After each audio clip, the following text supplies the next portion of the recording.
Field marshal Asim Munir की notification summary Pakistani वजीर आजम शहबाज शरीफ ने ऐवान सदर भेज दी। लेट अली शो यू के इस एपिसोड में आप सबको खुशामदेद। You like, subscribe and share this content.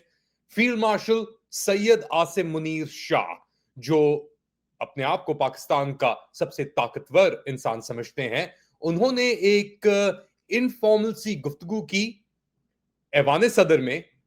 एक सेरेमनी, किर्गिस्तान की डेलीगेशन भी आई हुई है and so on so fourth. और उसके दौरान उन्होंने कहा कि अब पाकिस्तान उड़ान की तरफ बढ़ रहा है। याद रखें, ये दावे 3 साल पहले भी किए गए थे कि $100 अरब की इन्वेस्टमेंट आ जाएगी। मायूसी बेसिकली नहीं करनी चाहिए, ये सब चीजें कही थी। लेकिन उसके बाद जो हालात हैं हमारे पाकिस्तान की मईशत के और सोसाइटी के और सियासत के, हमारे सामने हैं। कई दिन के ड्रामे के बाद, जिसको नोटिफिकेशन गेट कहा गया, जब notification summary as chief of defence staff और chief of defence forces to be more precise नहीं मूव हुई, अब कंकरेंटली आर्मी चीफ और चीफ ऑफ डिफेंस फोर्सेस की समरी मूव कर दी गई है 5 साल मुद्दत मुलाजमत को लेकर फील्ड मार्शल सैयद आसिम मुनीर शाह साहब के लिए। एक बहुत बड़ा ड्रामा खड़ा हो गया था पाकिस्तान के अंदर। सवालात पूछे जा रहे थे, इंतकाम की दास्तानें लिखी जा रही थी।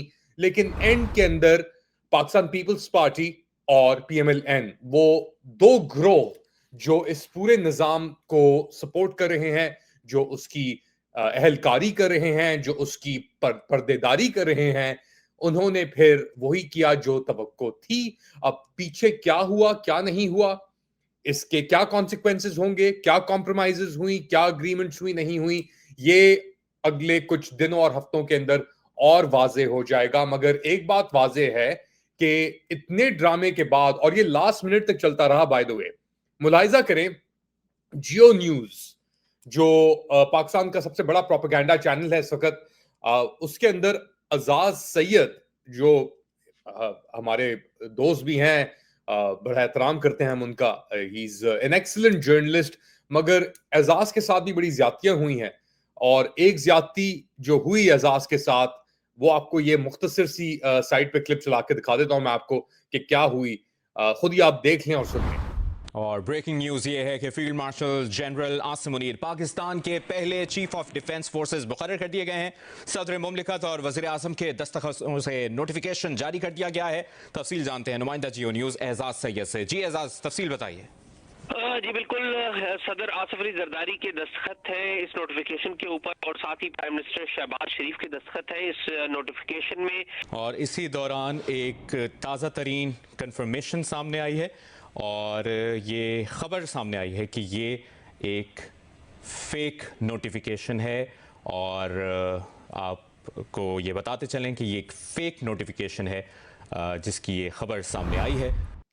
तो पहले कहा गया कि नोटिफिकेशन जारी हो गई है, फिर कहा गया कि ये गलत खबर है। नोटिफिकेशन जो एक फेक बेसिकली नोटिफिकेशन बना के किसी ने कहीं से आई, कहां से आई ये अल्लाह बेहतर जानता है, मगर उसको चलाया गया, फिर उसको रिट्रैक्ट किया गया, अपॉलॉजी हुई, और उसके थोड़ी देर बाद फिर ये खबर आ गई कि जी नोटिफिकेशन समरी जो है, समरी वो मूव कर दी गई है। तो एक प्रोसेस चलता है ना कि पहले प्राइम मिनिस्टर समरी भेजता है प्रेसिडेंट को, फिर प्रेसिडेंट से साइन करता है, और फिर वो बेसिकली गजेट ऑफ पाकिस्तान के अंदर पब्लिश हो जाती है नोटिफिकेशन, और चीज ऑफिशियल हो जाती है।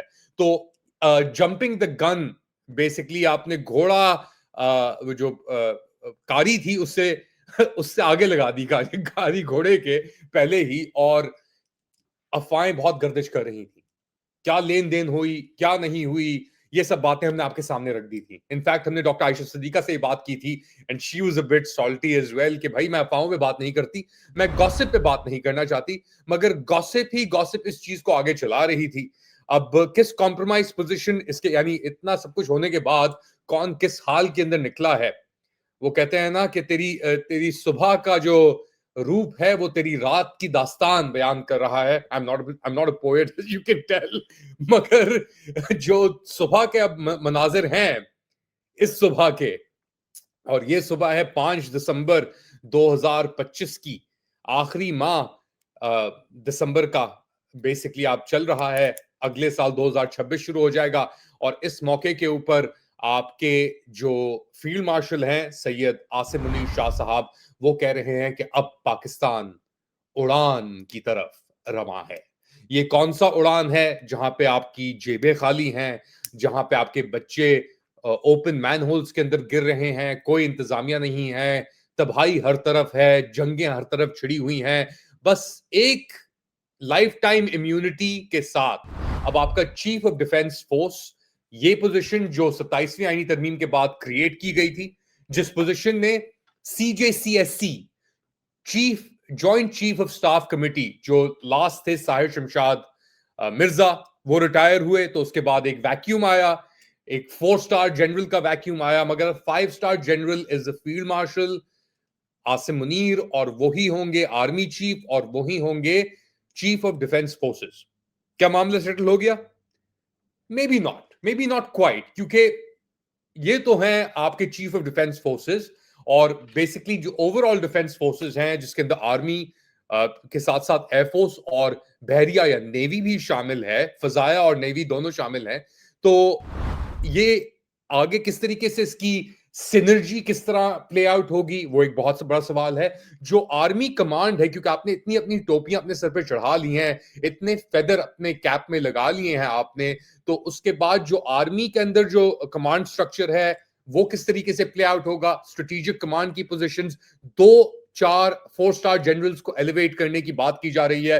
अब उनके लिए क्या जॉकिंग चलेगी, वो कौन डिसाइड करेगा, ये सब चीजें सवालात ऑब्वियसली मौजूद हैं। और आगे अब कहां जाके ये चीज किस तरह प्ले आउट होती है, कैसे प्ले आउट होती है, यहां तक पहुंचने में इतना ड्रामा हो गया, तो आप खुद ही अंदाजा लगा लें कि इससे आगे बढ़ने में और कितना ड्रामा होगा। एक तरफ ये ड्रामा चल रहा है, एक फिल्म चल रही है, पूरी कथा चल रही है महाभारत की तरह। दूसरी जानिब एक और पहलू है जो इससे जुड़ा हुआ है, और वो है इमरान खान की गैर कानूनी, खैर आइन तो पाकिस्तान के अंदर अब तब्दील कर दिया गया है, आइन और कानून की बातें ना ही करें इस वक्त पाकिस्तान के अंदर, तो बेहतर होगा। मगर appointment of chief of army staff concurrently, the prime minister advice para 7 in of the summary is approved. Asif Ali Zardari, मुबारक हो आपको, नोटिफिकेशन भी जारी हो गई है। और 4 दिसंबर 2025 को एक लाइन की 8 करके prime minister advice at para 7 of the summary is approved, और chief of army staff concurrently the chief of the defence forces आपके आ गए हैं। इंटरेस्टिंगली इस नोटिफिकेशन के अंदर फील्ड मार्शल आसिम मुनीर का नाम स्पेसिफिकली नहीं लिखा गया, शायद इस पेज के अंदर नहीं लिखा गया जो मेरे पास ये पेज आया है, मगर बहुत सारी चीजें वाज़ेह हैं कि अब हालात थोड़े मुख्तलिफ हैं। थोड़ा मैं डाइग्रेस कर रहा हूं, क्योंकि मेरे पास जिस तरह ये इंफॉर्मेशन लैंड होती है मैं आपके पास वो कन्वे करता हूं, मगर इस इंफॉर्मेशन से एक जुड़ा हुआ पहलू है इनकार्सरेशन ऑफ इमरान खान।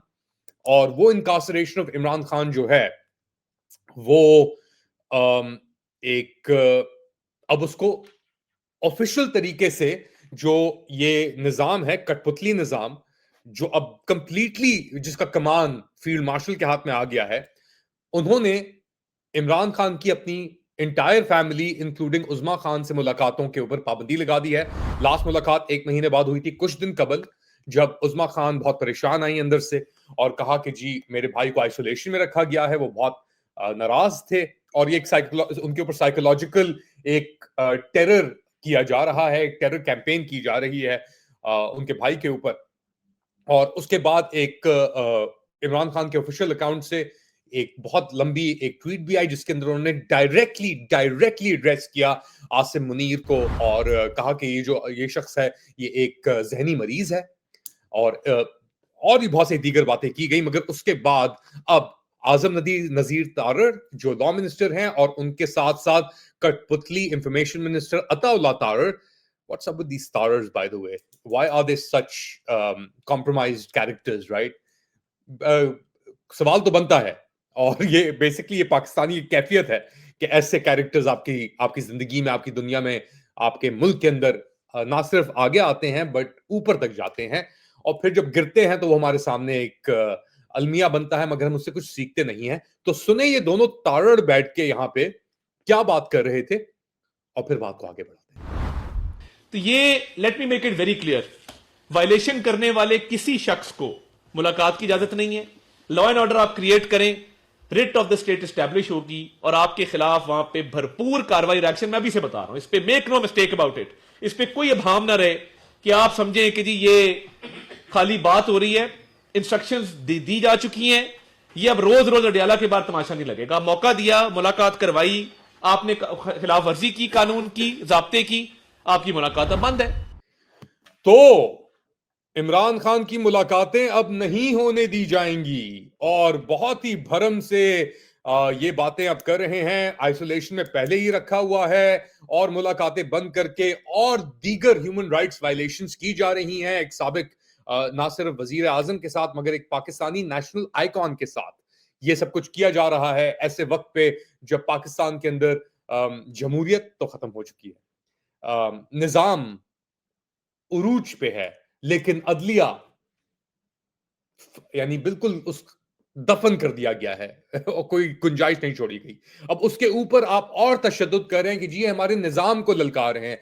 निजाम तो आपने खुद ही ललकारा है जनाब, और इमरान खान निजाम को नहीं ललकार रहा, इमरान खान एक जहनी मरीज को ललकार रहा है।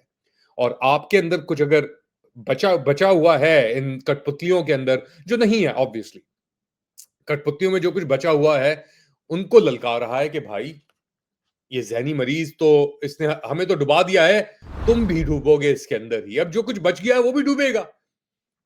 पैसा तो नहीं आ रहा पाकिस्तान के अंदर कुछ, राइट? इन्वेस्टमेंट तो नहीं आ रही पाकिस्तान के अंदर, डाइवेस्टमेंट हो रही है पाकिस्तान के अंदर। और यहां पे लक्षण और हरकतें और मिजाज ऐसे हैं कि इनसे बड़ा कोई मोदी है ही नहीं, इनसे बड़ा कोई पुतिन है ही नहीं, इनसे बड़ा कोई ट्रंप है ही नहीं।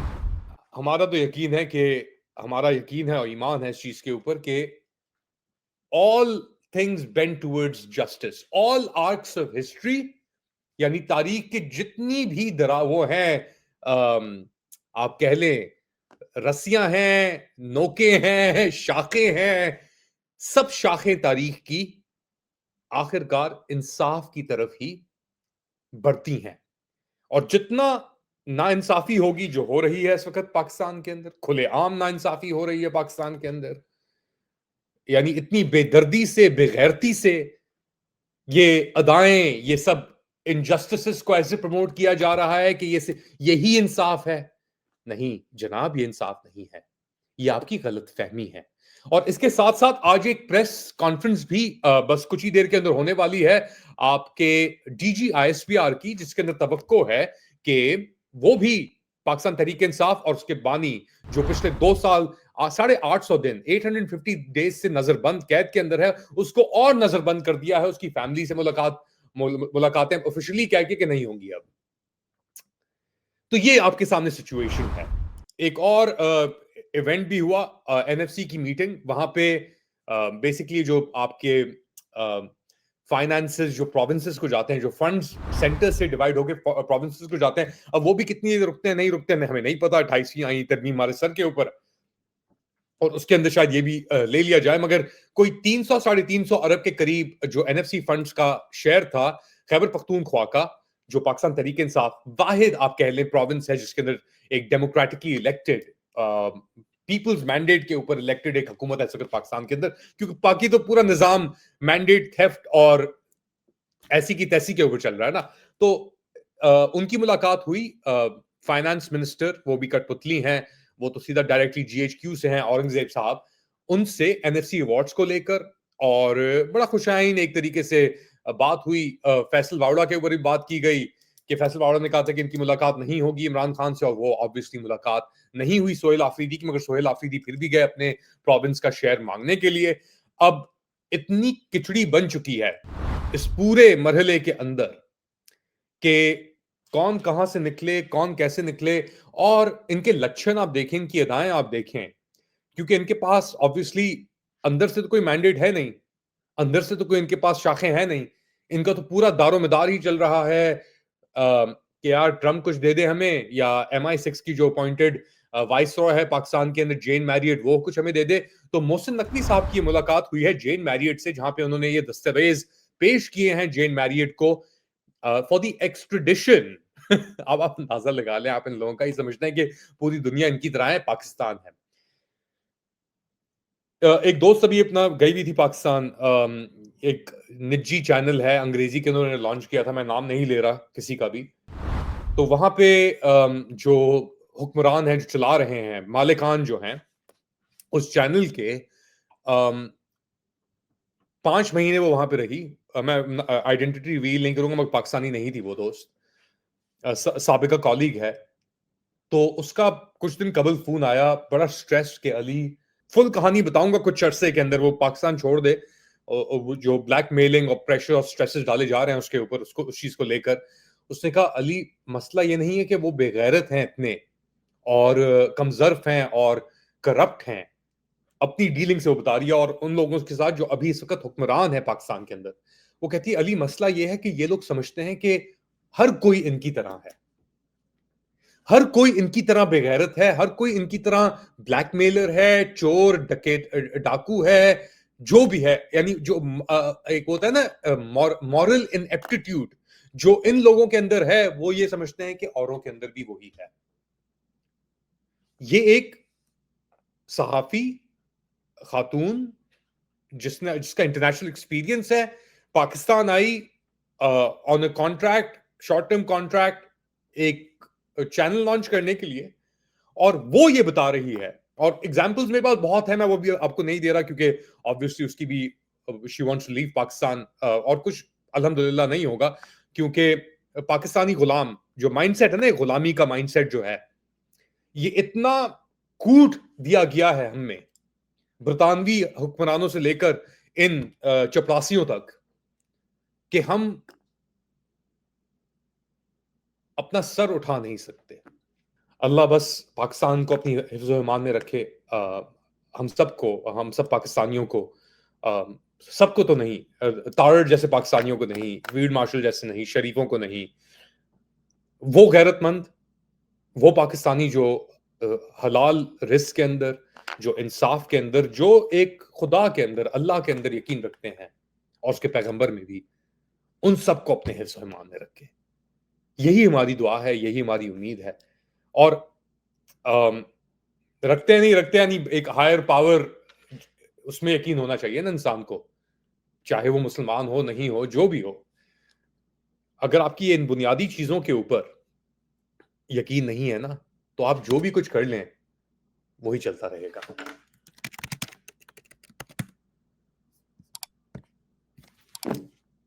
आप लोग क्या समझते हैं, बताएं मुझे कमेंट सेक्शन के अंदर। Do like, subscribe and share this content. थोड़ी देर बाद दोबारा हाजिर होऊंगा अपडेट के साथ, तब तक के लिए